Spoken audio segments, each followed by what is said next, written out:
நம்ம பார்த்துக்கிட்டு இருக்கிறது கீதோபதேசம். இந்த கீதோபதேசத்தில் வந்து பார்த்தீங்கன்னா 21வது கிளாஸ் இன்னைக்கு. நேற்று 20வது உபதேசத்தில் என்ன பார்த்துருக்கோம் அப்படின்னு கேட்டீங்கன்னா, ஞான நிஷ்டையை அடையிறத பற்றி பார்த்தோம். யுக்த ஆசீத மத்பரக, யோகத்தோடு கூடினவனாக அமருவாயாக, அமர்ந்திருப்பாயாக அப்படின்னு ஞான நிஷ்டையை அடையிறதுக்கு உபதேசம் கடைசி 20வது கிளாஸ்ல பார்த்து முடிச்சோம்.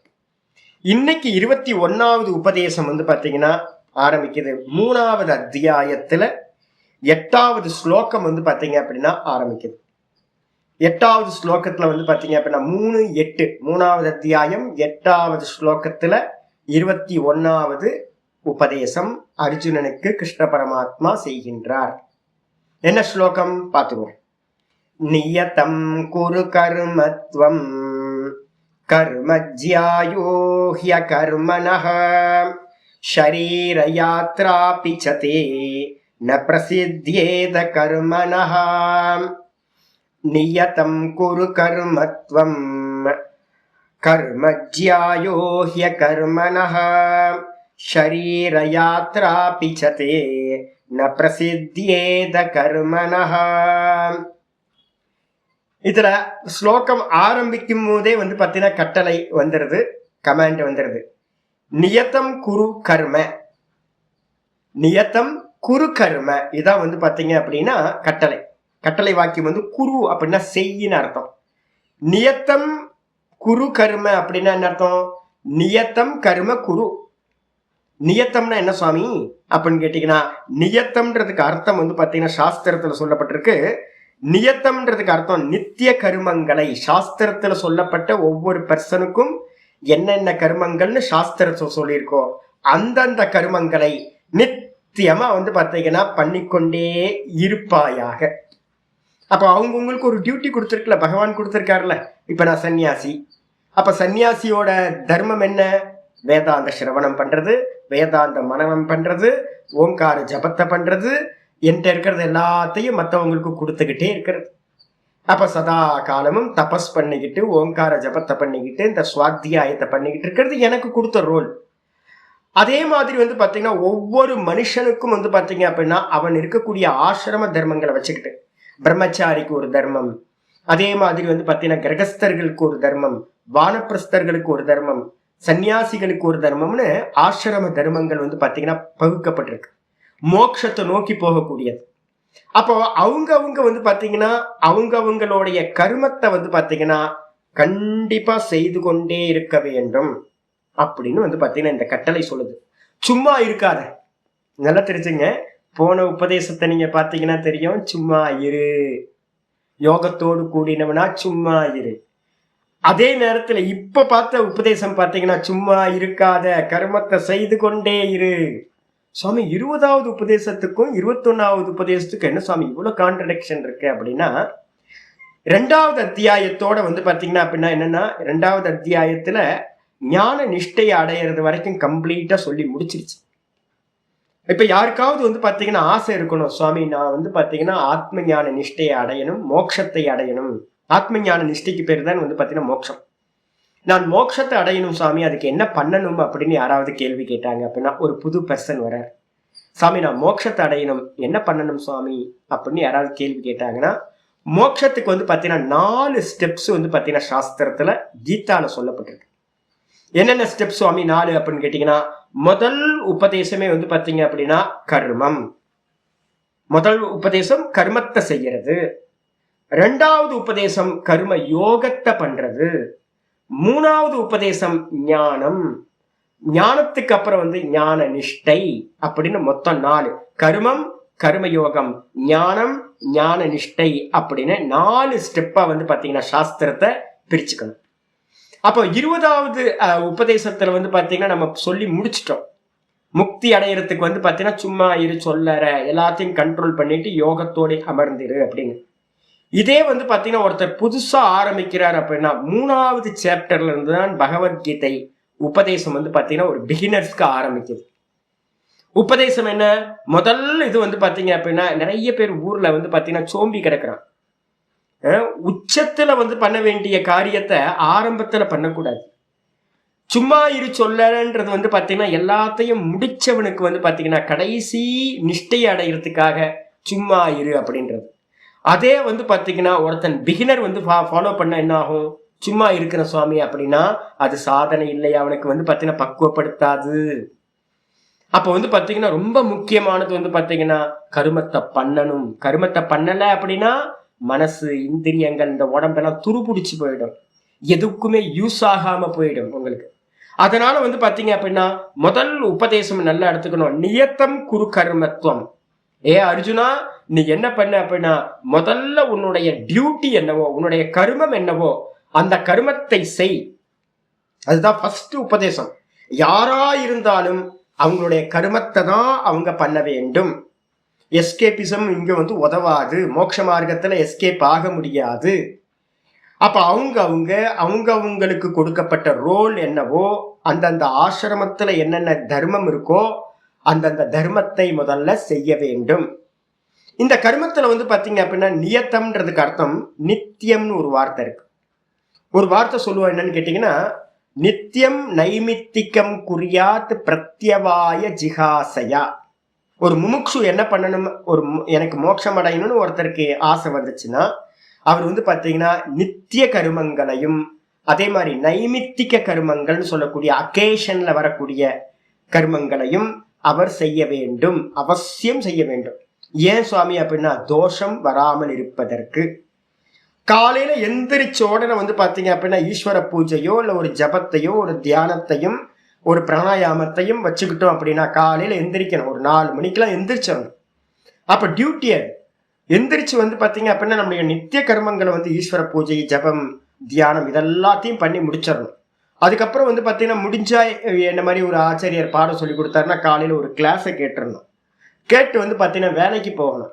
வேலைக்கு போயிட்டு வந்து பாத்தீங்கன்னா நம்ம ஃபேமிலிக்கு என்ன தேவையோ, ஒரு கிரகஸ்தனா இருக்கிறவன் அந்த ஃபேமிலிக்காக ஒர்க் பண்ணணும்.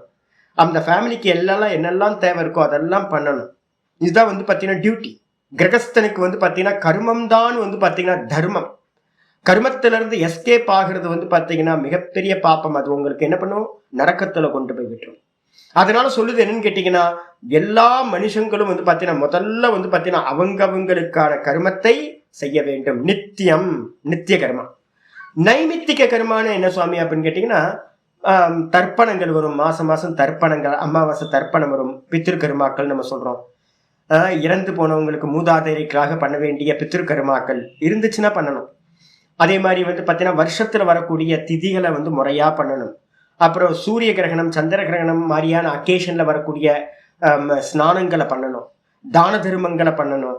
இன்னைக்கு வந்து பாத்தீங்கன்னா நாளைக்கு வந்து மகர சங்கராந்தி வருது. அப்ப மகர சங்கராந்திக்கு தேவையான காரியங்கள் எல்லாத்தையும் பண்ணணும். அப்ப வந்து பாத்தீங்கன்னா என்னென்னலாம் அக்கேஷன் வந்து வருதோ அந்த அக்கேஷன்ல இருக்கக்கூடிய கர்மங்களை எல்லாத்தையும் செய்யணும். அதுக்கு பேரு நைமித்திகம் அப்படின்னு பேரு. நிமித்தத்தினால வரக்கூடிய கர்மத்துக்கு பேரு நைமித்திகம். அதே நேரத்துல நித்தியம் வந்து டெய்லி பண்ணக்கூடிய கர்மங்கள் நம்மளுடைய டியூட்டி. இத வந்து பாத்தீங்கன்னா ஒரு சாதகன் முதல்ல பண்ண வேண்டும். அதனாலதான் சொல்லுது நித்தியம் நைமித்திகம் குறியாத். நித்திய கர்மத்தையும் நைமித்திக கர்மத்தையும் ஒரு சாதகன் செய்ய வேண்டும்.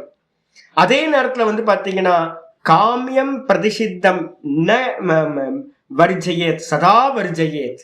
காமிய கர்மத்தையும் அதே நேரத்துல வந்து பாத்தீங்கன்னா பிரதிஷித்த கர்மத்தையும் சதா காலமும் ஒரு முமுட்சு என்ன பண்ணணும், அவாய்ட் பண்ணணும். காமிய கர்மம் எது, எனக்கு இது வேணும் அது வேணும் இது வேணும் நம்ம கேட்டுக்கிட்டே இருக்க பாத்தீங்களா. முமுட்சு வந்து பாத்தீங்கன்னா அந்த கர்மத்தை பண்ணக்கூடாது. கர்மத்தை பண்ணணும், ஆனா வந்து பாத்தீங்கன்னா எந்த ஆசைப்பட்டு எதையுமே கேட்கக்கூடாது. இதைதான் வந்து பாத்தீங்கன்னா அடுத்த உபதேசமா ஆச்சாரியார் வச்சிருக்காரு. அப்ப காமியம் கூட வந்து பாத்தீங்கன்னா பிரதிஷித்த கர்மான என்ன அர்த்தம் சுவாமி அப்படின்னு கேட்டா, பிரதிசித்த கர்மானா சாஸ்திரத்துல எதையெல்லாம் நிந்தனை பண்ணிருக்கோம், பொய் பேசாதே, பிற உயிர்களை கொல்லாதே, யாருக்கும் துரோகம் பண்ணாத, சோமபானத்தை குடிக்காத, இது மாதிரி வந்து பாத்தீங்கன்னா பிறர் மனைவியை அபகரிக்காத, பிறரோட தனத்தை அபகரிக்காத அப்படின்னு எதெல்லாம் வந்து பாத்தீங்கன்னா சொல்லப்பட்டிருக்கோ அதை எல்லாத்தையும் வந்து பாத்தீங்கன்னா பண்ணாம இருக்கிறது. அதுக்கு பேர் வந்து பாத்தீங்கன்னா பிரதிசித்த கர்மத்தை, சாஸ்திரம் மறுத்த கர்மங்களை எதெல்லாம் சாஸ்திரம் வந்து இதை பண்ணாதன்னு சொல்லுதோ அதையெல்லாம் பண்ணாம இருக்கணும். அதே நேரத்துல வந்து பாத்தீங்கன்னா காமிய கர்மங்களையும் பண்ணாம இருக்கணும். அப்ப எதை பண்ணணும்? நித்திய கர்மத்தையும் நைமித்திக கர்மங்களையும் மட்டுமே செய்ய வேண்டும் ஒரு முமுக்ஷு அப்படின்னு வந்து பாத்தீங்கன்னா ஸ்லோகம் சொல்லுது. அதனால என்ன பண்ணணும்னு கேட்டீங்கன்னா, நியத்தம் குரு கர்மத்துவம். ஏ அர்ஜுனா, நீ என்ன பண்ணு? நித்திய கர்மங்களை விடாம பண்ணிக்கிட்டே இரு. கர்மஜியாயோகி அகர்மனக, ரொம்ப முக்கியமான வார்த்தை சொல்றாரு. அகர்மனக அப்படின்னா கர்மம் செய்யாமல் இருப்பதை காட்டிலும், கர்மம் செய்யாமல் இருப்பதை காட்டிலும் யார் அப்படின்னா கர்மம் செய்வது ரொம்ப உத்தமமானது, சிறந்தது. அதான் சொல்ற ஜியாயோ, கர்ம ஜியாயோ, கர்மம் மிகவும் உயர்ந்தது. எதை காட்டிலும்? அகர்மனக. அகர்மம்னா கர்மம் செய்யாமல் இருப்பதை காட்டிலும் கர்மம் செய்வது மிகவும் உயர்ந்தது. அதனால நீ என்ன பண்ணு? கர்மத்தை நித்தியம் கர்மத்தை செய்து கொண்டே இரு. அருமையா சொல்லியாச்சு. அதுக்கப்புறம் ஷரீர யாத்ரா பிச்சதே ந பிரசித்தியேத் அகர்மனக. ஒருவேளை நீ ஏதோ மோகத்தினால வந்து பாத்தீங்கன்னா நான் கர்மத்தை செய்ய மாட்டேன்னு சும்மா சோம்பி போய் உட்கார்ந்து இருந்தேன்னு வச்சுக்கோ. நிறைய பேர் இருக்காங்கல்ல ஊர்ல வந்து பாத்தீங்கன்னா செயலே பண்ணாம கர்மமே பண்ணாம அப்படியே தேமேன்னு உட்கார்ந்தே இருக்கிறது. அப்ப அது மாதிரி ஒருத்தர் வந்து பாத்தீங்கன்னா கர்மத்தை செய்யாமல் இருந்தால் என்ன ஆகும் சுவாமி அப்படின்னா, ஷரீர யாத்ரா பிச்சதே ந பிரசித்தியேத். என்ன ஆகும்னா, நீ உன்னோட சரீரத்துல செய்ய வேண்டிய கர்மங்கள் இருக்குல்ல, நடக்கிறது போறது வர்றது இதெல்லாம் இருக்குல்ல, இதெல்லாம் கூட வந்து பாத்தீங்கன்னா என்ன ஆகும்? ஷரீர யாத்திரைக்காக, ஜீவனத்துக்காக நம்ம வந்து பாத்தீங்கன்னா பண்ண வேண்டிய கர்மங்களும் கூட வந்து பாத்தீங்கன்னா செய்ய முடியாமல் போய்விடும். இந்த உடம்ப வந்து பாத்தீங்கன்னா பாதுகாக்கிறது கூட வந்து ஒன்னால் முடியாமல் போய்விடும். அதனால என்ன பண்ணு அப்படின்னா, நான் பாக்குறேன் திருவண்ணாமலையில வந்து பாத்தீங்கன்னா புதுசா நிறைய நியூ கம்மர்ஸ் வருவாங்க. வரும்போது வந்து பாத்தீங்கன்னா எப்படி இருப்பாங்கன்னு கேட்டீங்கன்னா நல்லா பிரைட்டா இருப்பாங்க.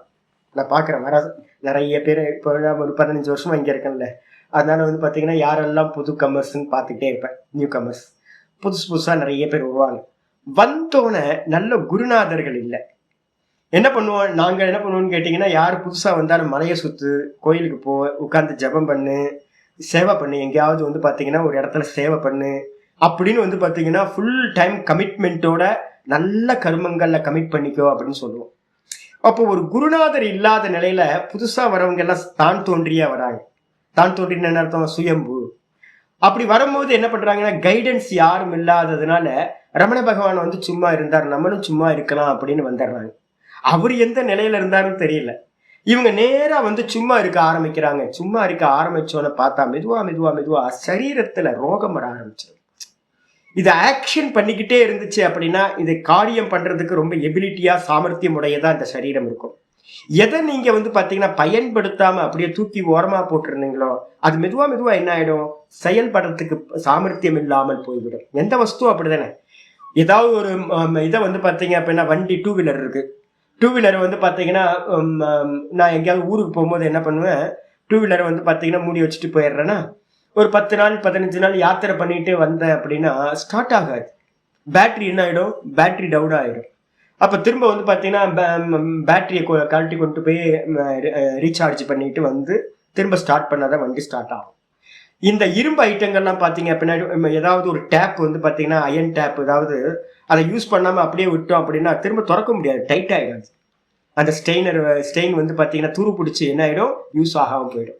ஒரு வீட்டை வந்து பாத்தீங்கன்னா பயன்படுத்தாம எங்கேயா போட்டிருந்தோம்னா பாலடிச்சு போய் வசிக்கிறதுக்கு யூஸ் இல்லாம போயிடும். இதே மாதிரி தான் எதையெல்லாம் நம்ம பயன்படுத்தாம விடுறோமோ அது எல்லாம் வந்து பாத்தீங்கன்னா நமக்கு உபயோகப்படாம போயிடும். அதனால இந்த சரீரத்துக்கான நித்திய கர்மங்களை யாரெல்லாம் பண்ணலையோ அதெல்லாம் அந்த சரீரம் மெதுவா மெதுவா கர்மம் செய்யறதுக்கான சாமர்த்தியம் இல்லாம போயிடும். அதனால என்ன ஆகும்? நீங்க மோட்ச மார்க்கத்துக்கான கர்மத்தையும் பண்ண முடியாது.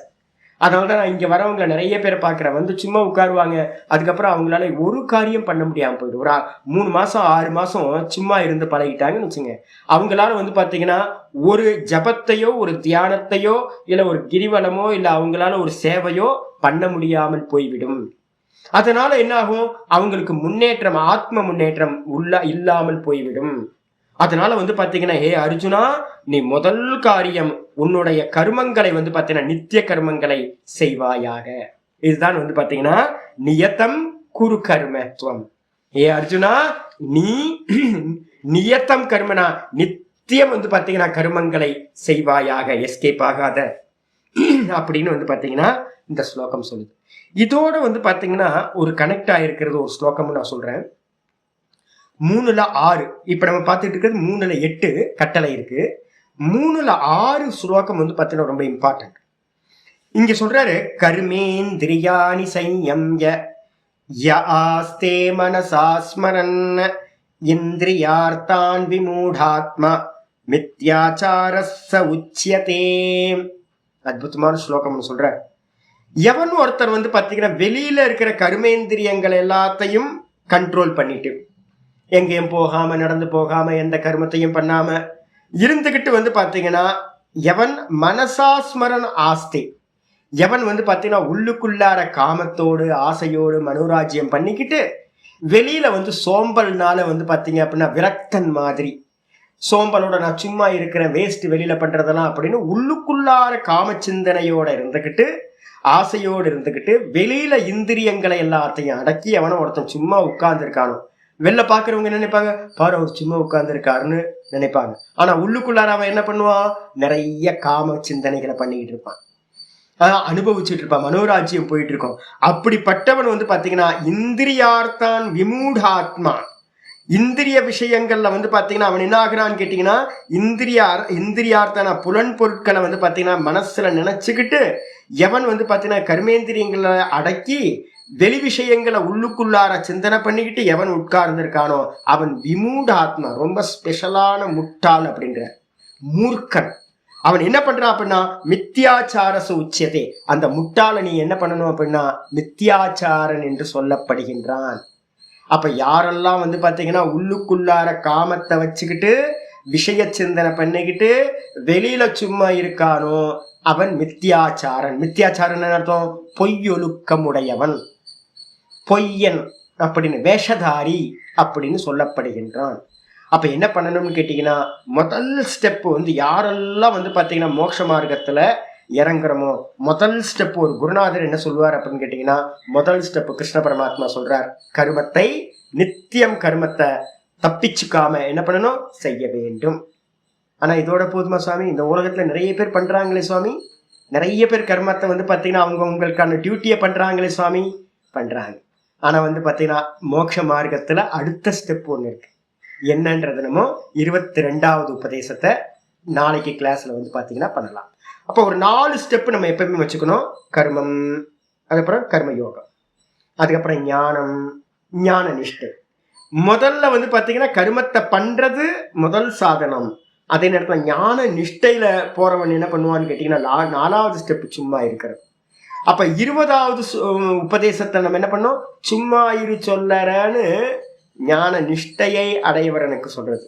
அதே முதல் உபதேசம் என்ன அப்படின்னு கேட்டீங்கன்னா, இப்ப நம்ம சொன்ன கர்மத்தை செய், பேய் மாதிரி நித்திய கர்மத்தை வந்து பாத்தீங்கன்னா விடாம பேய் மாதிரி வேலை செய் அப்படின்னு புரிஞ்சுது. எஸ்கேப் ஆகவே ஆகாதீங்க. கர்மம் வந்து பாத்தீங்க அப்படின்னா நமக்கு வந்து பெரிய வரப்பிரசாதம். அது எப்படின்னு வந்து பாத்தீங்கன்னா நம்ம பார்க்கலாம், அடுத்த உபதேசத்துல பார்க்கலாம். ஓம் பூர்ணமத பூர்ணமிதம் பூர்ணாத் பூர்ணமுதச்யதே பூர்ணஸ்ய பூர்ணமாதாய பூர்ணமேவாவசிஷ்யதே. ஓம் சாந்தி சாந்தி சாந்தி. ஹரி ஓம். ஸ்ரீ குருப்யோ நமः. ஹரி ஓம். ஸ்ரீ கிருஷ்ணாய பரமாத்மனே நமः. ஸ்ரீ கிருஷ்ண கிருஷ்ண கிருஷ்ண.